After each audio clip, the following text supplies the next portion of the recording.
What's good, YouTube, man? It's your boy, man. J Willie Silly, man. A.K.A. Mr. Take It Easy.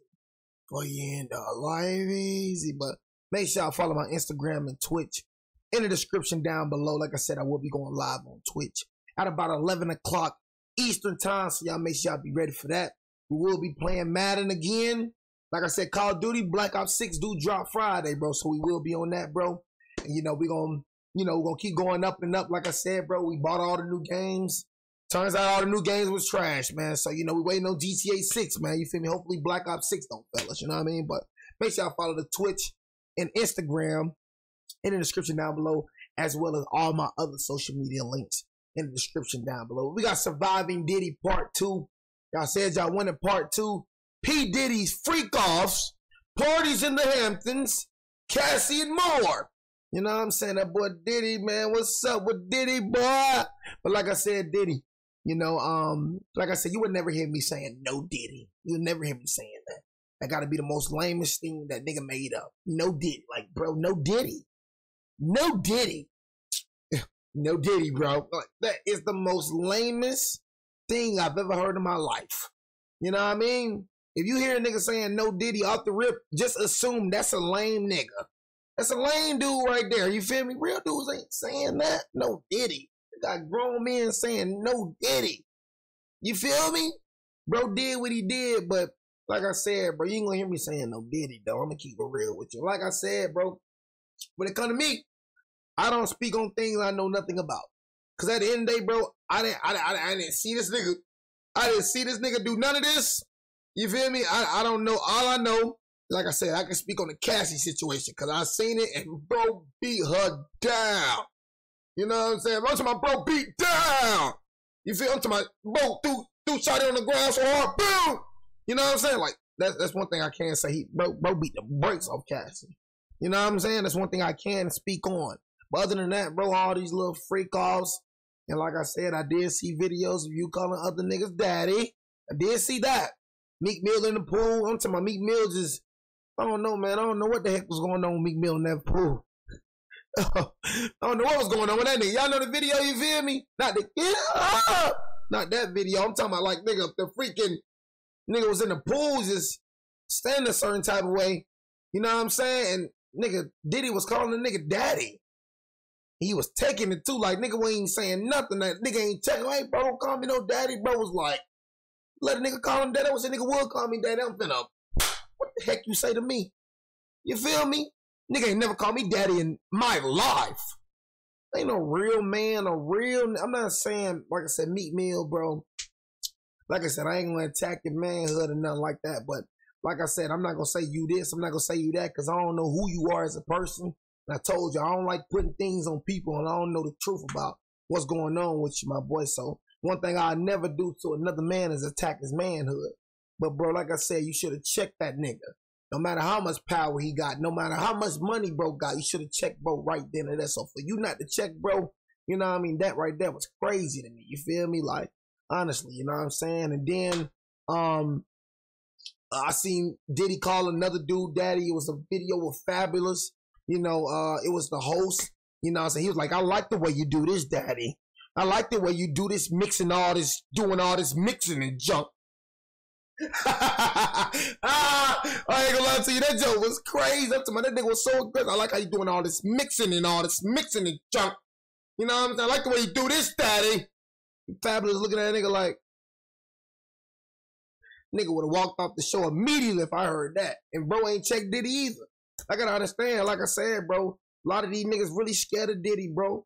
But like I said, I'm willing to die about that. I ain't gonna lie, check you. Hey, bro, Diddy, bro, don't call me no daddy again, cause real talk. You know what I'm saying? Just keeping it real with you, but don't call me. I ain't going that way for real, bro. You know what I'm saying? Don't call me daddy again. You hear me, bro? You feel me? I'll say, check a nigga like, bro, don't call me daddy. Call me that again, I'm gonna have to test y'all, all right? You know what I'm saying? Even though Diddy probably get his bodyguards to beat me down, shoot, nigga finna stand by that manhood, though, for sure. Okay, how much money you got, nigga? I don't care how much power you got, boy. You ain't finna disrespect me like that, twin. Don't call me no daddy, nigga. Freak wrong with you, boy. I'll test Diddy jaw. I ain't gonna lie to you, bro. I had to test that jaw. Even though bro probably would have got 6 security guards on me, you know what I'm saying? I'll take that beat down for sure. I bet you that nigga won't call the nigga daddy again, though. Nigga gonna think twice about calling a nigga daddy for real. I was trying to be real vague about it, but that party traumatized me. Everybody know ain't no party like a Diddy party, so. Yeah, that's what's up. I don't go. What? No!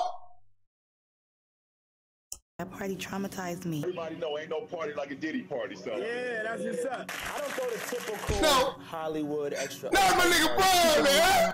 This corner, this got going on. This corner, they over here doing this. This corner, they over there having. God! We get loose, we dance a little bit. They be like, we having a party tonight, but this ain't your kind of party. You be like, Good God! Nigga Brian say ain't no party like a Diddy. Oh, no! Please, boy, please! Ah! No, man. No, Diddy, no! yeah, I ain't going. I don't want to go. And they're in the pool. Boy, Diddy got connections with and they're everybody. drinking mimosas in the pool, but then it's like a waitress walking around giving people drinks, just passing people drinks. So when you get up, they be like, don't touch them bottles right there and only drink them bottles right there. So we already knew what the drill was. You just don't mess with them bottles. And that's why they lock up our phones, because they know what we see in there, he can get in trouble. It's sounding kind of dangerous now.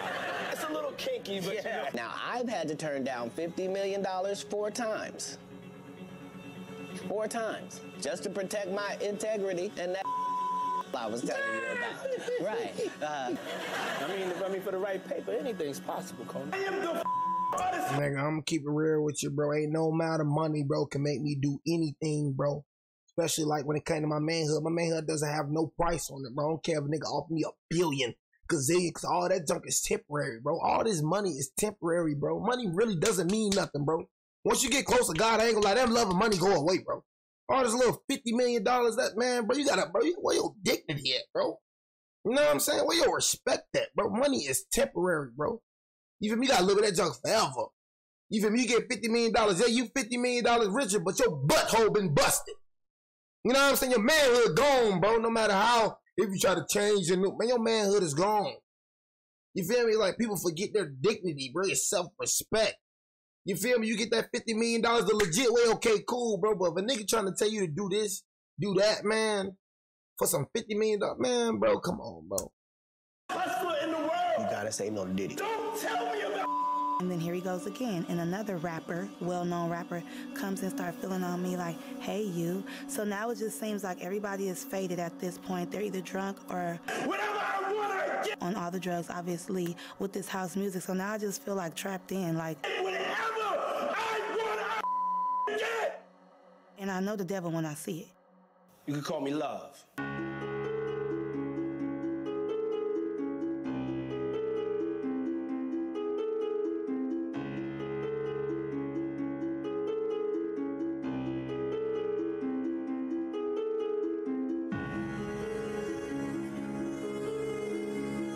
This nigga literally been around everybody in the industry, bro. Everybody in the industry. Name one person Diddy has not been around, bro. We can talk about the Tupacs. We can talk about the Biggies. We can talk about the LeBron James, the Sean, the Aaliyahs, you know, the Will Smiths, the Jay-Z's. This nigga is literally the industry. When I walk in that, I want to dance the best. I want to the prettiest girl. Then I want to wake up the next day and I want to feel great. And I want to go and smash the party again. And that party's the culture. You know the name. The flashy parties, the billion-dollar deals, the endless hits that shaped a generation. Sean Diddy Combs wasn't just a music mogul in the early 2000s. He was a force of nature, the architect of a hip-hop empire that had the world at his feet. But behind the glamorous magazine covers, the champagne toast, and the diamond-studded life, there was something far darker brewing. Something that, for years, simmered under the surface, hidden by power, money, and an industry that worshipped him. And then, the cracks begin to show. Imagine this. The music's pumping at one of Diddy's infamous Hamptons white parties, the kind you killed to get into. The who's who of Hollywood, hip-hop and Wall Street are there, laughing and toasting as models sashay across the lawn in tight dresses.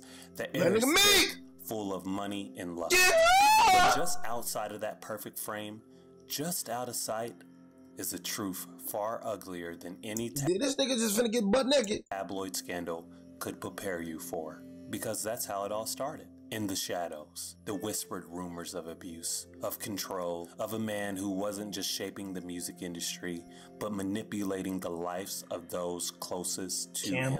Diddy wasn't already born a monster. He was created to be a monster, and he couldn't get out of his own way. You didn't want to believe it, right? How could you? The guy who told you to dream bigger and hustle harder. But when the lawsuits started dropping, one by one, allegations that weren't just about money, but about lives shattered, abuses inflicted, and a trail of destruction he left in his wake, the image of the untouchable mogul began to crumble. And that's when you started wondering how much of Diddy's empire was built on talent and how much on control, manipulation, and silence. Brace yourself. Because what you're about to hear isn't the story of a music icon. It's the story of a man who... This was the video y'all always talk about. Yeah, I like that, daddy. You know what I mean? I like the way you mixing it. Yeah, this is the video right here, bro. This is the video I'm talking about right here. Was so I need to go look at that, bro. Started to choke those closest to Kevin Hart. This isn't just about Sean Combs, the businessman. This is about Sean Combs, the predator lurking behind the music. And what's coming next, you won't be able to believe it. Nigga did it. This is the rule of the day. You better be good. Hang with me tonight, because we're going to have some fun. In the first episode of Surviving Diddy, we ended in the year 1999. Diddy that nigga said, hang with me tonight, of the charges because we're going to have some fun.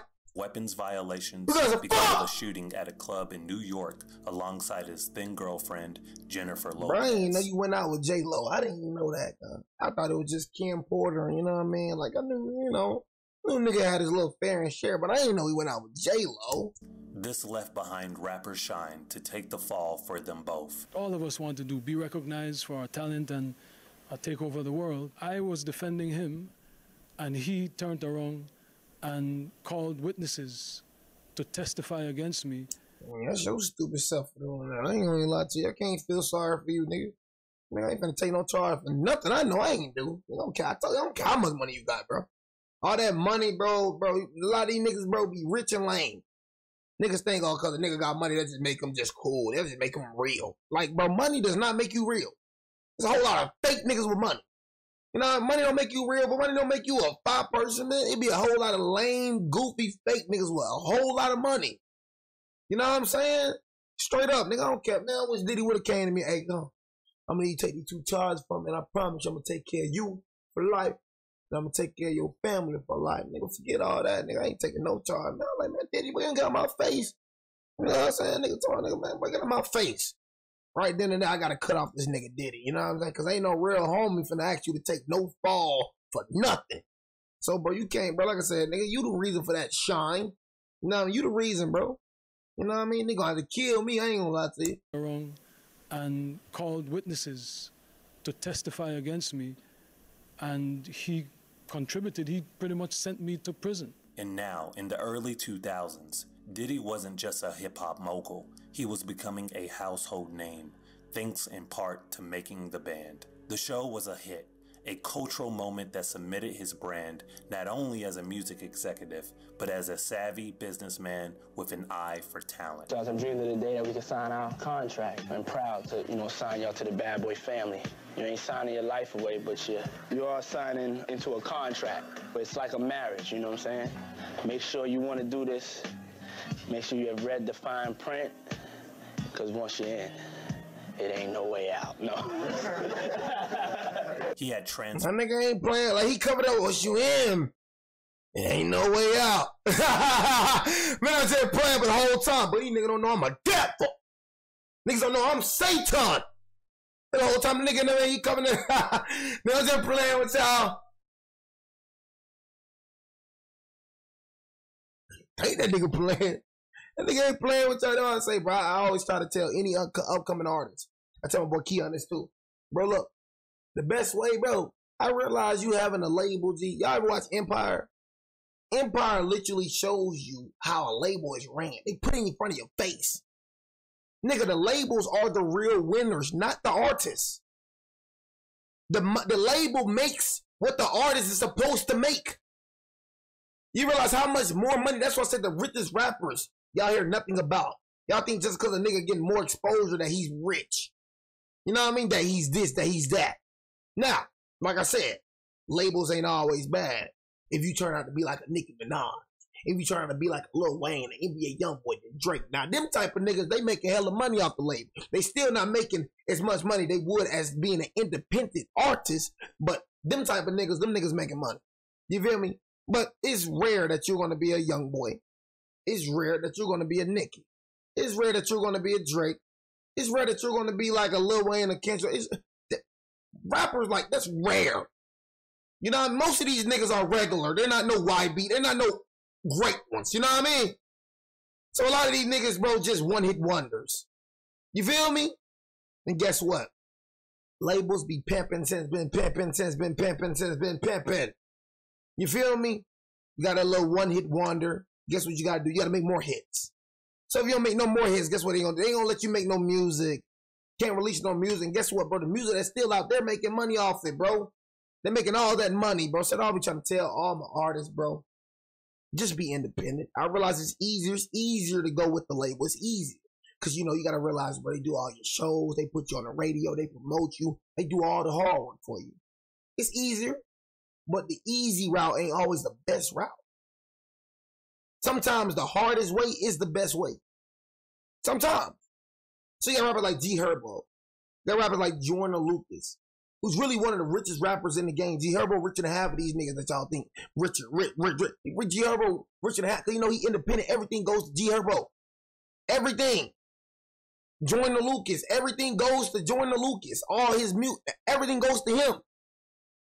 You feel me? That's why you don't be hearing about Joyner Lucas. That's why you don't be hearing about G Herbo and them like that. They're not really mainstream. You know why? Because they're independent. That's the way to go. Being an independent. Because once you sign that contract, my boy, your life is over. I ain't gonna say it's over, but once you sign that contract, they own you. They literally own you. Foreign bad boy. You can't release no music unless they say so. They own you. So I'm not gonna let nobody have control over my talent. Nigga, this is my talent. Nigga, this is me writing these songs. This is my talent. So I'm going to want to do what I want to do. You feel me? But like I said, what the labels do, they target young, struggling brothers. Hey, bro, sign you this meal for $1 million. Man, they see $1 million, man, they going to sign that junk immediately. Never seen $1 million in their life. So what you think that young nigga going to do that's been struggling his whole life? And they going to sign that $1 million, but in reality, that $1 million is nothing. That's nothing, bro. Whole time, that's debt that you got to pay back. They're loaning you that $1 million. They're loaning it to you. Whole time you gotta make that $1 million back.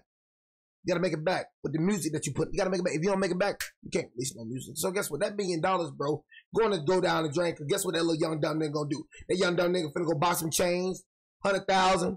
Finna go buy hella cars. Finna be young and dumb. Nigga ain't never had this type of money. So nigga finna go broke. $1 million ain't a lot of money for real. Really ain't.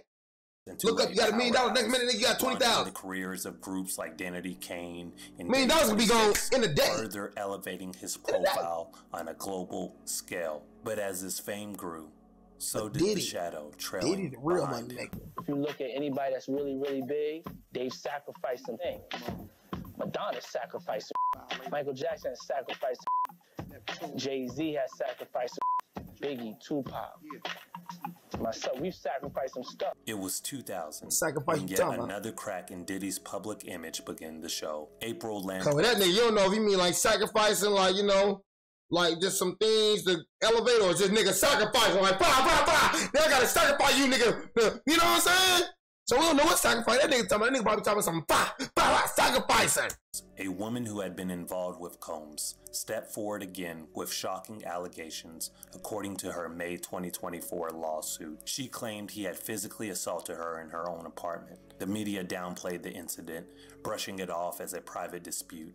After all, Diddy was at the height of his success, and no one wanted to believe that the man behind the music could be so dangerous behind closed doors. But this was just the beginning. In 2001, the allegations against Diddy took a much darker and more violent turn Talia Graves, a 25-year-old woman, accused Diddy of a horrific crime. According to Graves, she had been lured to a bad boy recording studio by Diddy himself. There, he allegedly drugged her, spiking her drink before she lost consciousness. What followed next was a nightmare. Graves claimed she awoke to find herself bound, with Diddy and his bodyguard Joseph Sherman taking turns violently her. She wasn't just brutalized, she was humiliated. They reportedly slammed her head into a pool table repeatedly, as if to send a message. This wasn't just about control, it was about domination, total submission. But what made this case even more chilling was what Graves would later discover. In November 2023, more than 2 decades after the alleged assault, she learned that Diddy and Sherman had secretly recorded the entire attack. The footage of her brutalization wasn't just a sick trophy for them. This nigga recorded it. Like, nigga, so what if all this gets out, nigga? Like, has any of this gotten out? You know what I mean? Better hope they don't find that camera, Diddy. You better hope they don't find that camera, Diddy. Was distributed. They find that camera, nigga.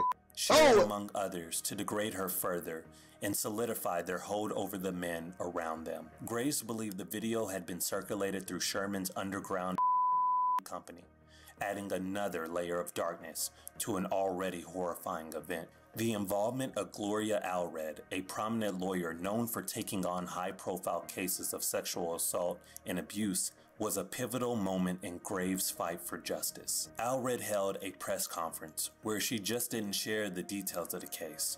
She made sure the world was listening. Gloria Allred, and with me is our client, plaintiff Thalia Graves. Today we filed a lawsuit in the United States District Court, Southern District of New York, for our client, plaintiff Thalia Graves, who is given permission to use her name. The case number of the 26-page complaint is 1:24-CV-07-201.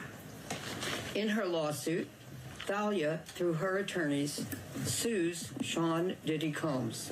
Could it be true? Was the same man who was building empires and shaping pop culture capable of such cruelty? And if these allegations were just coming to light now, what else had Diddy hidden in the shadows? What started with Making the Band, the reality TV show that expanded Diddy's reach and public adoration, was now transforming into something else entirely. A public reckoning. By 2001, the shine of Diddy's success was already starting to tarnish. But it wasn't just the deeply disturbing allegations of sexual violence that were dragging him into the spotlight. This time, it was a public altercation that couldn't be swept under the rug, a physical attack that played out in front of witnesses. Roger Mills, a local TV host, found himself at the center of Diddy's rage. It was supposed to be a routine encounter, one of those moments where a camera catches a celebrity in their element, but things spiraled out of control fast. According to Mills, the confrontation began with words, but quickly escalated to violence. He claimed that Diddy's entourage roughed him up, assaulted him, and went even further. They destroyed his camera, a clear message that no footage of the incident would leave the scene.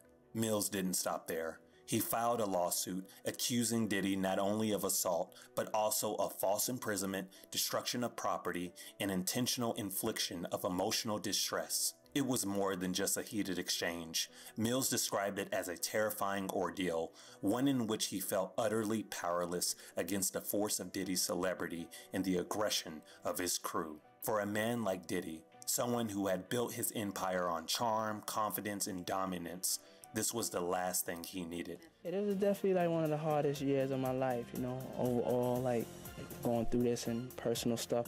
It's just like, you know, I can relate. I know there's millions of people out there that can relate to like those months or those years when it just seems like everything is just going wrong. It's just like everything. His legal team jumped into action, denying any wrongdoing. In their eyes, the lawsuit— I told y'all, bro, it's hard to take down a nigga like this, bro. Y'all gotta understand. You know what I mean? You trying to get a lawsuit on this nigga gonna get one of the best lawyers, you know what I mean, ever. You know what I mean? One of the top lawyers in the whole world. You feel me? So you trying to get a lawsuit on this nigga, you gonna have to hire one of the best lawyers. Like, you have to spend some money, Jack. You gotta spend some money, Jack. Cause you trying to take down $1 billion nigga. $1 billion. Like I say, you trying to expose him. You gotta be careful how you gonna try to expose him. Cause bro got billions of dollars and bro got connects. You know what I mean? Like bro got this shooter on his payroll. Bro got this shooter. You gotta realize y'all don't understand how powerful this man Diddy was at this time, bro. Y'all don't understand how powerful that man was, bro.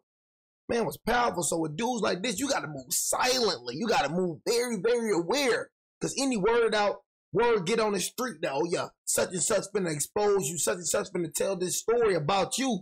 You know, any story, you feel me? Bro gonna try to get you wiped off the map, bro. Word up, you know what I'm saying? Nigga was powerful, bro. Was just another attempt to exploit Diddy's fame for attention and money. A spokesperson for Combs went on the offense, claiming the accusations were totally false, and framed Mills' suit as nothing more than a cheap grab for headlines. They flipped the narrative, presenting Diddy as the victim of yet another attack on his status. Diddy countersued, claiming defamation, flipping the script once again. But the question lingered. How could a man who was so cool under pressure, who carried himself as the untouchable architect of hip-hop culture, find himself embroiled in these violent, ugly confrontations? It was a side of Diddy the public wasn't used to seeing. The mask slipping, the empire builder showing cracks. For 3 years, the case dragged on. In 2004, the final verdict came in. The jury sided with Diddy. To many, this was a vindication, a sign that the allegations against him, both in this case and others, were just the price of fame. You never know, you never know. Like I said, that's what I be trying to tell y'all. You see what I be saying, y'all? See, the jury found him not guilty, so just because the jury found him not guilty, that don't mean he's not guilty. Whole lot of people love trying to say, bro, he got found and not guilty. That means he didn't do it. Nah, nigga. No. You feel me? I said that in the other video. I'm going to say it again. Just because you get found and not guilty, that don't mean you're not guilty. Whole time the nigga probably did do it, but him being Diddy, not guilty. Us, the jury, says he is not guilty. So I got to understand, but like I said, the jury really determines if you're guilty or if you're not guilty. That's why I say, bro, you're dumb trying to get in the system. You think I'm going to have some random folks determine my life? My life is in these random folks' hands. No telling if it's a racist over there. No telling if him or her like black people despise. You know what I'm saying? Why would I want to get in the system like that? So Diddy being Diddy, bro, off the rip, man, that just gave him a higher advantage over Lil Bro right there. You know what I'm saying? That just gave him a higher advantage. I told y'all, but the law only applies to the middle class and below. When it comes to the higher class, when it comes to the rich and the famous, the laws does not apply to these niggas. It doesn't. No telling what Diddy did. Diddy probably paid off the judge. Diddy probably sent some threats at the judge. You never know. You know what I'm saying? It's a very powerful man at this time, bro. You never know. Others, it was another example of a wealthy, powerful man escaping accountability. And that's the thing. The verdict didn't erase the incident from public memory. Even though the law had spoken, the damage was done. For every fan who continued to see Diddy as a business icon, there were others who couldn't shake the image of a man involved in yet another altercation, flexing his power and influence behind the scenes. This wasn't the first time Diddy had faced legal trouble, and it wouldn't be the last. But in the minds of many, this was yet another piece of the puzzle.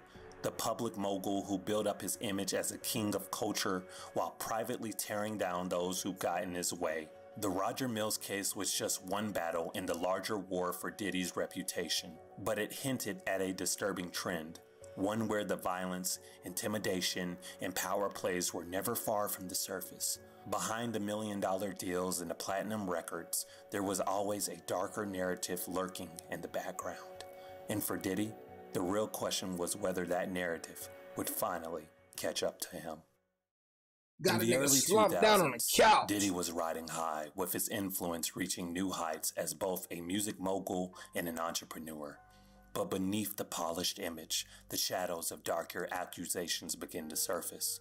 What initially seemed like isolated claims soon snowballed into a growing series of sexual misconduct and abuse allegations that cast a long, sinister shadow over his empire. In 2003, a shocking lawsuit emerged, accusing Diddy and his close associate, Harvey Pierre, of serious misconduct. The unnamed 17-year-old woman alleged that she was invited to a New York recording studio with the expectation of meeting Diddy for a potential career opportunity. But what unfolded there was far from what she had envisioned. She claimed that once inside the studio, she was drugged and subsequently assaulted by Diddy and Pierre. The details of the incident were deeply troubling, as she described a scenario where she had lost control of her faculties, making it impossible for her to consent to anything. The assault was reportedly filmed, adding another layer of distress to the ordeal. The lawsuit, though filed anonymously, gained attention and painted a picture of abuse and exploitation with Diddy's inner circle.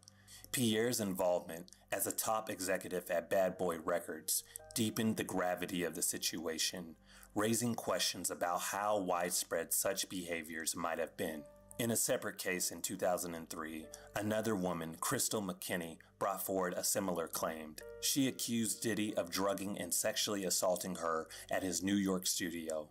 McKinney claimed that during a meeting, she had been given drugs that impaired her ability to resist, resulting in a disturbing and non-consensual encounter. The accusations were compounded by the fact that the alleged assault was said to have been recorded, adding further humiliation to the— I'm just saying recordings, so it's like, when it comes to these recordings, where are the recordings? Because I understand why you did not want to come forward during that time, because like I said, Diddy was a very powerful man during that time. So they probably seen this as an opportunity to, you know what I'm saying? So I understand that part. But I just hear about these recordings. Where are the recordings? You know what I mean? That nigga probably got that camera hid away, buried or something. I don't know. You know what I'm saying? But all I know, they find this camera, bro. Yeah, Diddy finna get buried under the jail. I'm gonna keep real with you. But this was part 2 right here. You know what I'm saying? We'll do part 3 tomorrow. Like I said, man, hopefully y'all enjoyed it. If y'all want part 3, you know, let me know and we can actually get it done for sure. But make sure you hit the subscribe button, turn on the like a video, and tell me in the comment section down below. Man, your boy Jay Alpha. And this will be in the True Story playlist section as well.